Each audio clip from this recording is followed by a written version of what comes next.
Nonsense. Sorry দোস্ত, তুই আসছিস? সেতুর অবস্থা তো ভালো না। সেতুর অবস্থা ভালো না মানে কি হয়েছে? কি হয়েছে দেখবি, চল আয়। চল চল চল চল।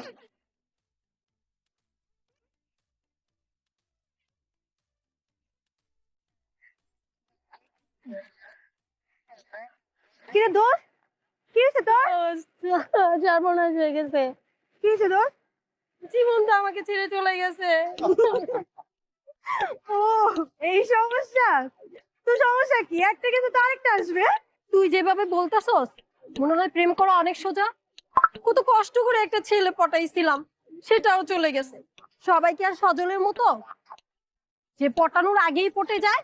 তুই তো দেখি এখনো ব্যাকডেটেডই আছিস। হ্যাঁ, ছেলে পটানোর কোনো ব্যাপার হলো নাকি? তোর জন্য ইজি হতে পারে, সবার জন্য ইজি না। এই ভার্সিটির অনেক ছেলে আমার জন্য পাগল, বুঝছিস? আমি চাইলে এখন এই মুহূর্তে তোদের সামনে ছেলে পটায় দেখাইতে পারি। দেখ মামা, ভাও পেঁচাল বাদ দিয়ে পারলে এখনই পটায় দেখ। ঠিক আছে, বল কাকে পটাবো? যাকে বলবি তাকেই পটায় দেখাবো। ওই যে দেখছো ফর্মাল পরে ছেলেটা যে আসতেছে, পারলে ওকে পটায় দেখা।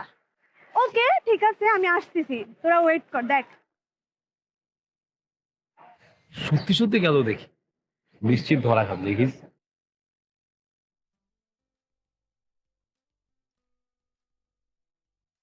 এই ফর্মাল, এই যে ফর্মাল।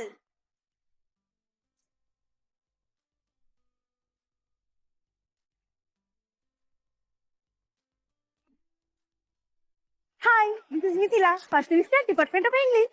তো আমি কি করবো? তুমি কি করবো মানে? তুমি তো অনেক কিছু করতে পারো। চাইলে আমার সাথে প্রেম করতে পারো। আমার না তোমাকে ভালো লাগছে।